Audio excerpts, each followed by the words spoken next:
உங்கள் தந்திவன் தொலைக்காட்சியில் தினமும் ஒரு சர்ப்ரைஸ் மாலை 6 முதல் 7 மணி வரை காணத் தவறாதீர்கள். சென்னை அண்ணா சாலையில் ரூபாய் 8.85 கோடி மதிப்பீட்டில் புனரமைக்கப்பட்ட அண்ணா மேம்பாலத்தை முதலமைச்சர் திரு மு.க. ஸ்டாலின் திறந்து வைக்கிறார். அந்த காட்சிகளை முதலில் பார்க்கலாம். தமிழ்நாடு முதலமைச்சர் அவர்களை பணிவன்புடன் கேட்டுக்கொள்கின்றோம்.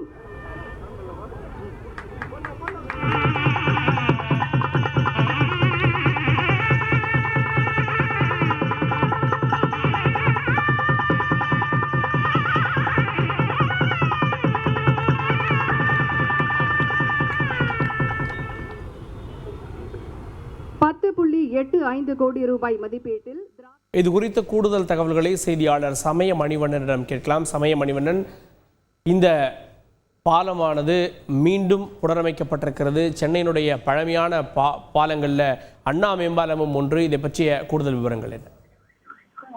வணக்கம். சென்னை மாநகரில் முக்கிய சாலையான அண்ணா சாலையின் மைய பகுதியில் அமைந்துள்ள அண்ணா மேம்பாலத்தில் புனரமைப்பு பணிகள் நிறைவடைந்துள்ள நிலையில் அந்த புனரமைக்கப்பட்ட அண்ணா மேம்பாலத்தை கடந்த 1973ஆம் ஆண்டு முதலமைச்சராக கலைஞர் கருணாநிதி அவர்கள் இருந்த போது அண்ணா மேம்பாலம் கட்டி முடிக்கப்பட்டது. குறிப்பாக அன்றைய நாளுக்கு பகுதியில் இந்த அண்ணா சாலை முக்கிய பகுதி பெரும் போக்குவரத்து நெரிசல் மிகுந்த பகுதியின் காரணமாக இந்த அண்ணா மேம்பாலமானது கட்டி முடிக்கப்பட்டது.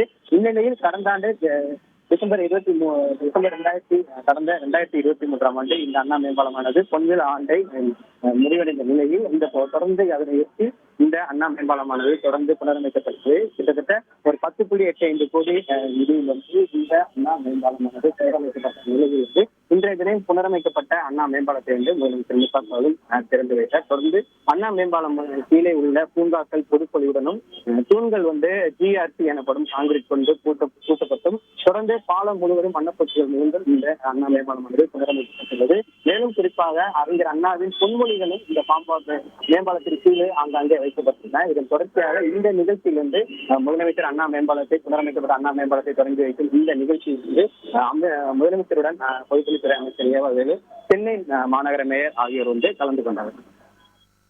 50 ஆண்டுகளை கடந்தும் உழைத்து வருகிறது அண்ணா மேம்பாலம். புனரமைக்கப்பட்ட பாலத்தை தமிழக முதலமைச்சர் திறந்து வைத்தார். அந்த காட்சிகளையும் தகவல்களையும் பார்த்தோம். உங்கள் தந்திவன் தொலைக்காட்சியில் தினமும் ஒரு சர்ப்ரைஸ் மாலை 6 முதல் 7 மணி வரை காணத் தவறாதீர்கள்.